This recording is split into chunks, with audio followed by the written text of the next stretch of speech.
Boa noite a todas, boa noite a todos. O Sérgio já me apresentou, já fez as devidas apresentações, né? Sou geógrafo, professor, docente na área de geografia, pesquisador das questões ambientais e de geografia econômica também.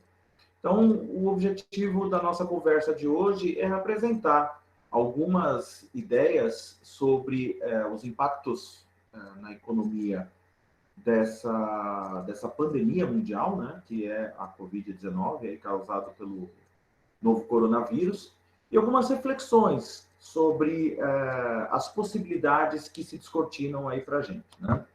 Então, começo partindo da noção de globalização, da ideia de globalização, né? A ideia de que a nossa sociedade,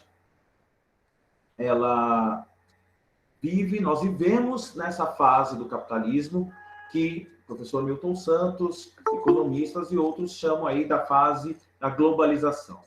Então, existem diferentes ideias, diferentes noções do que é a globalização. A gente não vai se aprofundar muito, né, nesse conceito, mas para trazer a ideia do professor Milton Santos de que é importante pensar em ideologia, né? É importante pensar em um conjunto de ideias, em um conjunto de noções, de ordenamentos da nossa sociedade atual, né?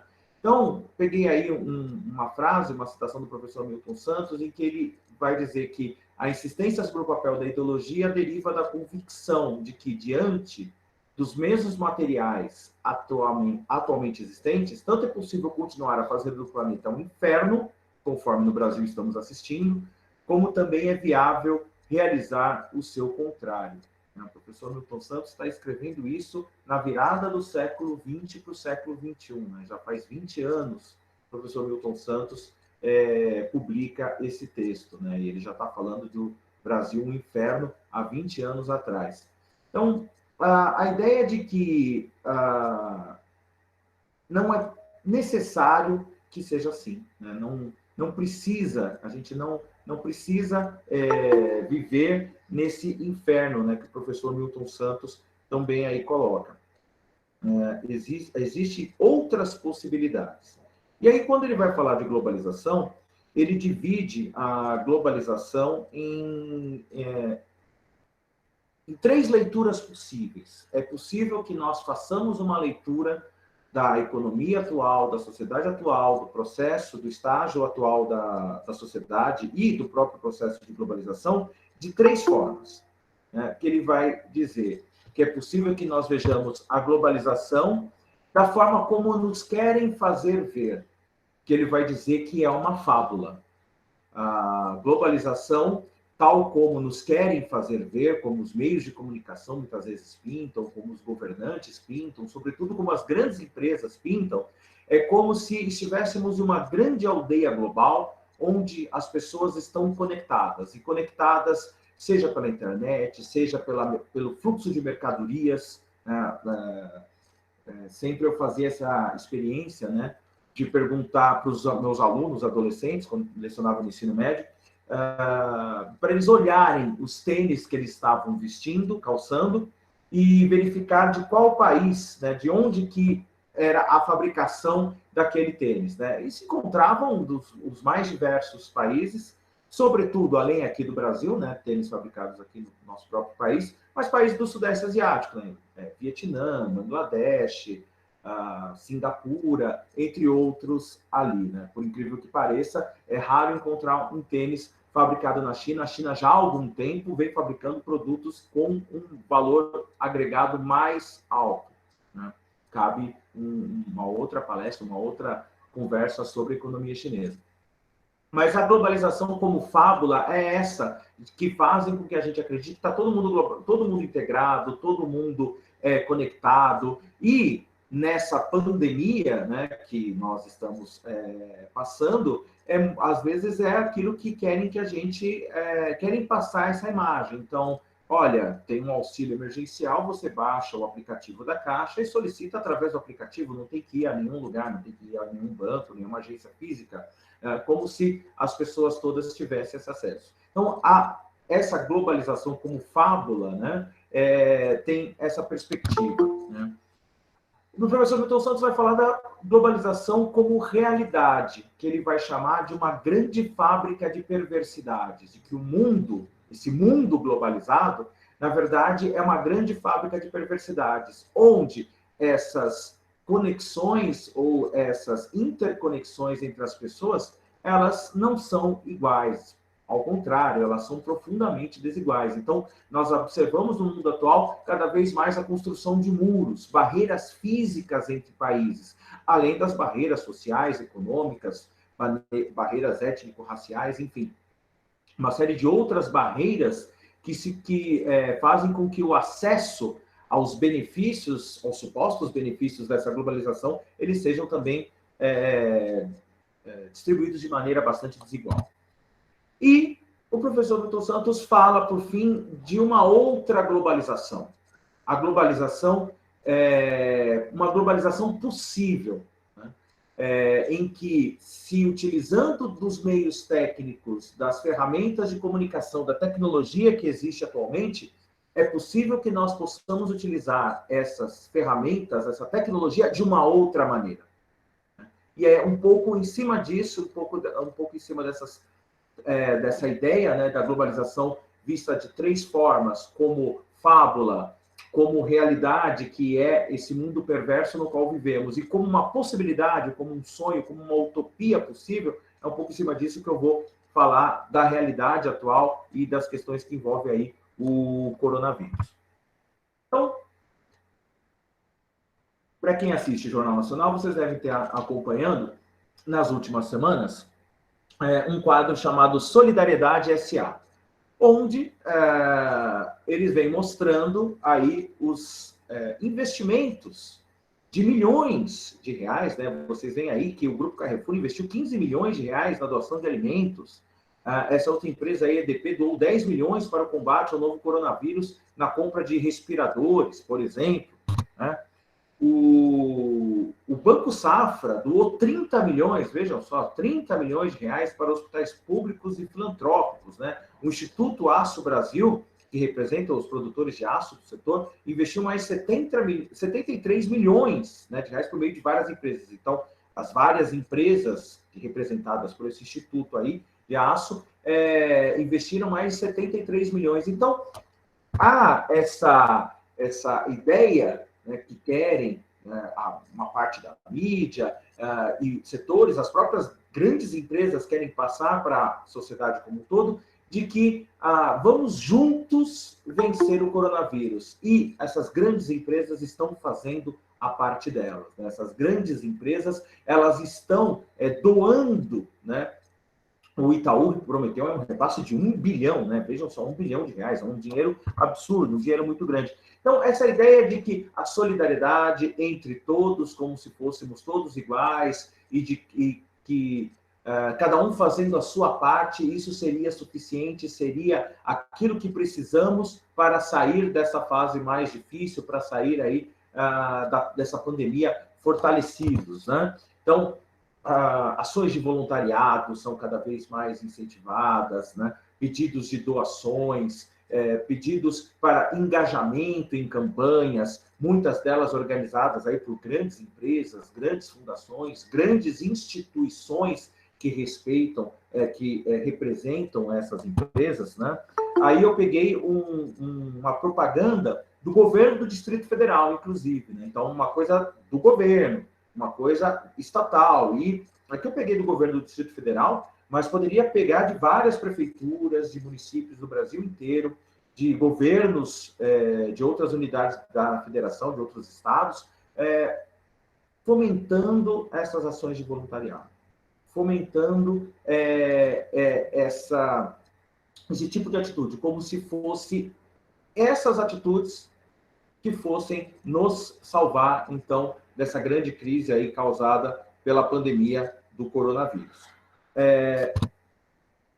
Mas a realidade, no entanto, ela se mostra um pouco diferente, né? Ela se mostra um tanto quanto perversa. Eu peguei aqui essa charge, né, que mostra aí esses muros no quais bilhões de pessoas estão atrás e que veem seus ecossistemas destruídos, ou seriamente comprometidos, enquanto seus recursos naturais, como o petróleo, são cercados, expropriados, tomados, e uma pequena parcela aí da população, dentro desses muros, supostamente segura aí desse mundo caótico, né? Então, a realidade, ela não é exatamente essa dos grandes milionários que estão fazendo a sua parte e doando o fruto, né, do trabalho desses grandes milionários.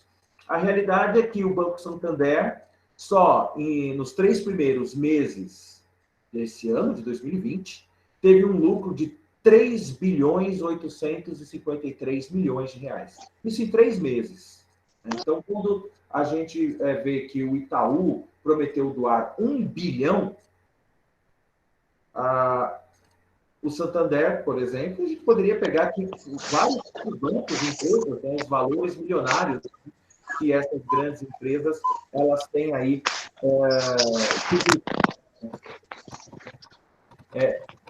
3 bilhões em apenas, quase 4 bilhões, né, em apenas aí 3 meses do ano, né? Se a gente for multiplicar isso aí por 4, vocês vão ver que vai dar quase 12 bilhões de reais ao longo do ano. Então, é um valor muito grande o lucro dessas empresas, né?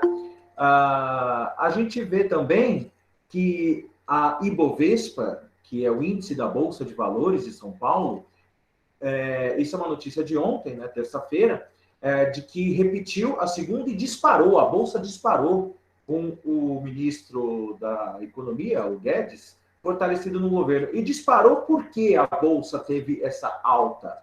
Porque houve um congelamento do tal do programa Pró-Brasil, congelamento do programa Pró-Brasil, que era um programa que previa investimentos, né, vamos ver se isso vai desenrolar ou não, mas é um programa que previa aí um desembolso grande do governo federal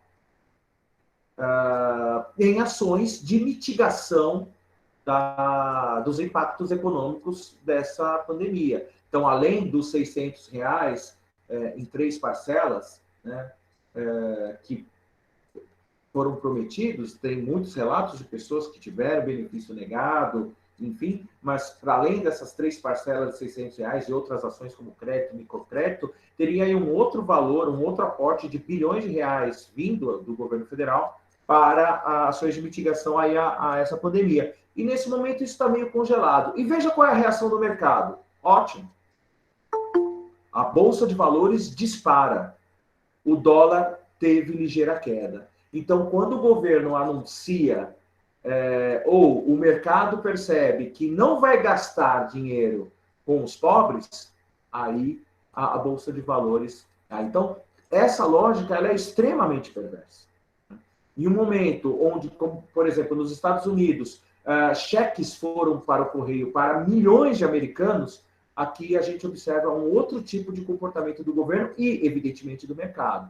Né? Porque uma coisa é os Estados Unidos, o país que é o centro do sistema econômico mundial. Outra coisa é o Brasil, que é um país na periferia, né, desse sistema econômico mundial, não é tão periférico como países asiáticos, africanos, outros vizinhos sul-americanos, mas o Brasil não está no centro do sistema econômico, então os investidores nacionais e internacionais olham para esse tipo de anúncio ótimo, o governo vai economizar, o governo não vai gastar. E se os valores que poderiam ajudar milhões de brasileiros que estão em situação de vulnerabilidade não forem investidos, paciência. Essa é a realidade. Essa é a realidade dessa semana em Pernambuco, na frente de uma agência da Caixa Econômica Federal, aí centenas de pessoas se aglomerando, né, para tentar sacar aquele benefício de R$600. Porque a realidade do nosso país é aquela onde milhões de brasileiros não têm acesso à internet.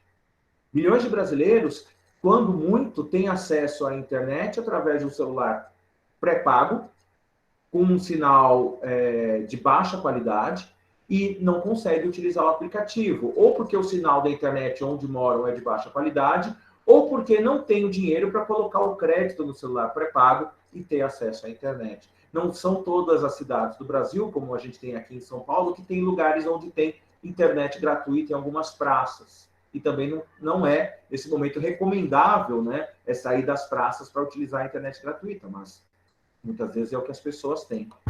A realidade é, como também, segunda-feira, em Salvador, pessoas com água nas canelas, depois de uma chuva, fazendo fila em frente à agência da Caixa Econômica Federal para tentar sacar esses R$ 600. Então, a realidade, ela é bem diferente daquela que essas grandes empresas querem nos mostrar, né? A realidade não é de que todos podem ficar em casa. Eu vejo com muita curiosidade e atenção os indicadores que vem caindo aqui em São Paulo, por exemplo, né? Ontem e anteontem, no estado como todo, esteve abaixo de 50%, né? Mas ainda bem, muitos de nós temos a possibilidade ou do home office ou de não precisar sair para trabalhar nesse momento, mas a gente sabe que essa não é a realidade de uma parcela significativa, para não dizer maioria, da população brasileira, que se não sair para vender o seu produto no shopping trem, né, como nessa foto aí, não tem o alimento para a família no final do dia, ou o dinheiro do aluguel. Então, a realidade que se apresenta para nós no Brasil e em várias outras partes do mundo, devido a essa crise do coronavírus, ela é bem diferente, né? A França, por exemplo, 23% do seu PIB é oriundo do turismo. Não está tendo turismo nesse período. Então, vejam, 23% é um impacto significativo. A China teve uma redução de 8% no seu PIB aí no primeiro trimestre. Não é um crescimento negativo, né? Diminuiu de tamanho a economia chinesa. Isso não acontecia desde o final da década de 70, de 1970, 40 anos atrás. Aqui no Brasil mesmo, além, né, dessa economia informal, quantos pequenos comerciantes já não tiveram que fechar as portas? Eu não estou querendo dizer com isso que devemos voltar a todas as suas atividades, incentivar, fazer o discurso, né, do presidente de que a gente tem que voltar à atividade econômica. Mas será que não seria possível que esses valores chegassem de uma maneira mais rápida à população? Será que não seria possível um investimento maior do governo, ao invés de segurar o dinheiro, para que essas pessoas em situação de extrema vulnerabilidade não precisassem abrir seu pequeno comércio, ou falir, ou ir para as ruas, ir para os faróis? Aqui em São Paulo mesmo, eu peguei trem, peguei metrô nesse último mês e meio algumas poucas vezes. E no trem, uma grande fiscalização, né, para quem é daqui de São Paulo, da CPTM, né, os seguranças da CPTM fazendo uma fiscalização muito mais ostensiva do que o normal, mas mesmo assim a gente vê que tem muitas pessoas que enfrentam o risco da contaminação, enfrentam o risco de ter os seus produtos tomados por esses agentes fiscalizadores para poder levar o sustento para casa no final do dia.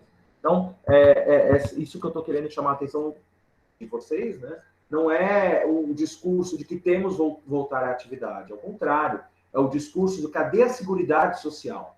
Né? Onde está o Estado quando a população mais precisa dele? A realidade, que é muito perversa, é que o Estado está mais preocupado com o índice da Bolsa de Valores do que com a população, como a gente até viu, né? Declaração ontem do presidente, né, perguntando o que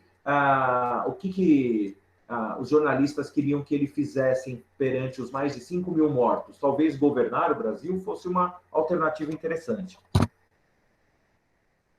E se a gente então, né, tem um momento que é a globalização, que é esse momento que a economia e o mundo vem passando aí, através da globalização, um aprofundamento dessas desigualdades, é possível uma outra forma de encarar? É possível uma outra forma de fazer? Existe a possibilidade de uma utopia possível dentro desse horizonte? E aí, de novo, eu vou pegar aqui uma citação do professor Milton Santos, onde ele diz que as bases materiais do período atual são, entre outras, a unicidade da técnica, a convergência dos momentos e o conhecimento do planeta. É nessas bases técnicas que o grande capital se apoia para construir a globalização perversa de que falamos. Mas essas mesmas bases técnicas poderão servir a outros objetivos, se forem postas ao serviço de outros fundamentos sociais e políticos. Ou seja, a base material está aí, a tecnologia está aí, o conhecimento do planeta, dos ecossistemas, dos recursos está aí. A forma como nós organizamos, utilizamos isso, é que pode ser diferente, né? E aqui eu vou trazer alguns exemplos disso, né? Então, um movimento que eu estou vendo que é bastante interessante é o de comprar do bairro, de comerciantes locais. Então, ao invés de comprar das grandes redes que pagam para anunciar no Jornal Nacional que estão fazendo ações solidárias, né? Não pensem vocês que o Jornal Nacional, que a Globo está mostrando que o Itaú, o Banco Safra, que o Carrefour está investindo milhões, que aquilo a Globo não está ganhando nada com isso. Publicidade paga dentro do jornal, evidentemente, né? Então, ao invés de ir ao Carrefour, por exemplo, fazer as compras, utilizar o comércio local, utilizar o comércio do bairro, né? Essa é uma possibilidade. E a tecnologia pode servir para isso. Eu recebi via WhatsApp vários contatos de o comerciante de fruta, o comerciante de legumes, o comerciante de peixe, o mercadinho, que vem trazer aqui no mesmo dia, aqui onde eu moro em Pirituba, tem um mercadinho local que eu faço compra, eu passo o WhatsApp para o dono do mercado, no mesmo dia, no final da tarde, ele vem trazer as coisas aqui. E anota na caderneta, quando eu receber o meu salário, eu vou pagar para ele de uma vez. E isso a gente sabe que existe no Brasil inteiro, né? Ainda essa cultura da caderneta, do anotado, comprar fiado. E nesse momento essas redes de solidariedade elas podem ser acessadas, né? Hoje uma reportagem bastante interessante que saiu no jornal, no Clarim chileno, falando que os holandeses avançavam, né, nas projeções do cenário pós-pandemia, propondo um modelo econômico baseado no decrescimento, quer dizer, na diminuição da economia, e não no crescimento econômico, mas numa diminuição da economia. Eu achei interessante, eu queria trazer aqui, são 5 propostas, né, que os acadêmicos, cientistas sociais e os economistas holandeses propõem. Então, primeiro, sair de uma economia focada no crescimento do PIB, né, no crescimento econômico, para diferenciar entre setores que podem crescer e exigir investimentos, como setores públicos críticos, energia, educação, saúde, e setores que devem diminuir radicalmente, né, petróleo, gás, mineração, publicidade, etc. Então, esse crescimento, ele pode ser um pouco mais ordenado, a gente pode pensar pós-pandemia, que setores que nós gostaríamos que crescessem, né? Tem um texto, até depois, quando eu for pedir para o Sérgio passar para vocês, na lista de contatos, de quem, né, preencher lá o formulário para o certificado, um texto pequeno do Bruno Latour, que é um filósofo francês, onde ele propõe uma lição de casa, 5 perguntinhas, 5 ou 6 perguntas, né? Como se fosse uma lição de escola mesmo, para que nós pensemos, pós-pandemia, que setores da economia que nós não queremos que voltem a funcionar? Por quê? Essas pessoas trabalhariam aonde? Então, pensar em uma utopia possível, pensar em um cenário pós-pandemia, passa por essas questões, né? A segunda sugestão aí dos nossos amigos holandeses é construir uma estrutura econômica baseada na redistribuição. Isso quer dizer estabelecer uma renda básica universal, né? Uma renda mínima, um sistema universal de serviços públicos, um forte imposto sobre a renda, quer dizer, taxar fortemente a renda dos mais ricos e não o consumo dos mais pobres, como é o nosso sistema tributário no Brasil, por exemplo, não é especificidade nossa. O lucro, a riqueza, onde possa haver redução de horas de trabalho, empregos compartilhados, onde haja o reconhecimento do trabalho assistencial. Transformar a agricultura naquilo que eles estão chamando de agricultura regenerativa, quer dizer, base na conservação da biodiversidade, em conceitos de uma agricultura, de uma economia sustentável, baseada na produção local e vegetariana. Aí é coisa dos holandeses, né? O vegetariano eu tiraria, mas só a minha opinião, além de condições justas de emprego e salários agrícolas. Reduz o consumo e viagem, né, com uma mudança drástica em viagens luxuosas e inúteis, isso para quem faz, né, pensando nos países ricos e para os nossos ricos daqui. Para o consumo e viagens básicas, necessárias, sustentáveis e satisfatórias. Então, tem toda uma rede aí também de turismo de base comunitária. Eu já fiz muito e conheço muitas pessoas aqui no interior de São Paulo, no Vale do Ribeira, comunidades tradicionais, quilombolas, por exemplo, que praticam um turismo de base comunitária. Então, você vai viajar para o local e você fica na casa das pessoas ou fica ali pequenas pousadas que são construídas dentro da comunidade, né? Isso que a gente chama de turismo de base comunitária. Então, diferente do modelo dos grandes resorts de luxo, então, para países que têm a sua economia fortemente baseada no turismo, e algumas cidades, estados brasileiros têm a sua economia fortemente baseada no turismo, isso pode ser algo interessante. E aí, a sugestão 5, que para mim é a mais fundamental, cancelamento da dívida, especialmente de trabalhadores e proprietários de pequenas empresas, bem como de países do sul global, né, de dívidas de países com instituições financeiras internacionais. Cancelamento da dívida. Né? Ou seja, se a gente quiser uma retomada da atividade econômica e se a gente quiser que um mundo pós-pandemia diferente, a gente teria que pensar muito seriamente nas dívidas das pessoas mais pobres, das pequenas empresas, dos microempresários, dos microempreendedores individuais, perante o setor financeiro. Né? A gente viu o Santander, só o Santander, imagine todos os bancos, né? Itaú, Unibanco, Bradesco, Banco Safra, né? O próprio Banco do Brasil, que é público. Quantos bilhões de lucro eles não estão tendo? E que não estão parando de lucrar com esse cenário aqui de pandemia. Né? Então, é possível a gente pensar em uma economia solidária, né? Baseada em princípios como equidade, autogestão, iniciativas locais, trabalhos locais. Seria possível pensar nesse sentido? Né? E aí eu queria trazer aqui algumas experiências, né? Não sei se vocês já viram essas moedas alternativas, né? Moedas solidárias. Essa que está aí em cima, palmas, 5 palmas, a primeira do Brasil, lá de Fortaleza, né? Ela foi criada pela Associação dos Moradores do Conjunto Palmeira. Então, como que funciona isso? As pessoas trocam o serviço na comunidade.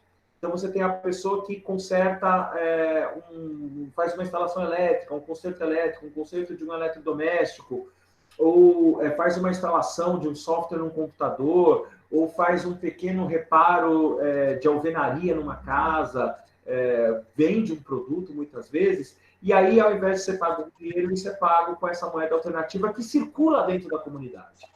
Então, esse é um modelo da Ásia, mas aqui no Brasil a gente já tem muitas iniciativas, né? Então, essa desse dinheiro local, comunitário, as palmas, é o primeiro do Brasil, lá de Fortaleza. Eu gostoso, né? Muito, muito curioso essa moeda, né? Que é lá de uma cidade do Rio Grande do Norte. Aí a gente está vendo 50 centavos de gostoso. Né? Imagina 100 gostosos, como que deve ser gostoso, né? Trocar essa moeda no comércio local. E aqui a Mumbuca, né? A Mumbuca, eu trouxe porque é a primeira moeda eletrônica, a primeira moeda solidária eletrônica. Então, lá do Rio Grande do Norte também foi criado uma ferramenta eletrônica onde as pessoas pudessem fazer um depósito desse dinheiro. Então, além do papel, né, de circular a Mumbuca, ou o gostoso, ou as palmas ali, né, em papel pela comunidade, existe a possibilidade disso ser via eletrônica, e o pagamento ser através de um QR Code, ser através aí de ferramentas eletrônicas, e as pessoas têm esse banco popular, o Banco Mumbuca, e ao invés de depositar reais, são depositadas mumbucas, e essas mumbucas podem ser trocadas ali na comunidade local. Então, são ações, né, são ideias, como existe a ideia do black money, né, de fazer o dinheiro circular, isso é uma ideia que vem de fora do Brasil, de fazer o dinheiro circular entre a comunidade negra, investindo, incentivando iniciativas de pessoas negras, seja para pequeno comércio, médio comércio, empreendedores, enfim, para que o dinheiro circule. Então, em países como nos Estados Unidos, onde a questão racial ela é escancarada, e não aqui, que ela é escondida, isso tem uma grande penetração e trilhões de dólares circulam dessa forma por lá. E eu queria encerrar a fala aqui com vocês hoje com uma frase, né, do professor Milton Santos, onde ele diz o seguinte: existem apenas duas classes sociais, as do que não comem e as do que não há, dos que não dormem, com medo da revolução dos que não comem. Ou seja, enquanto uns passam fome, outros têm medo dessa revolução dos que passam fome. E pensar aí numa utopia possível é começar, né, pelo sonho do geógrafo Josué de Castro, em um mundo onde ninguém precise passar fome. Obrigado pela atenção de todos, de todas.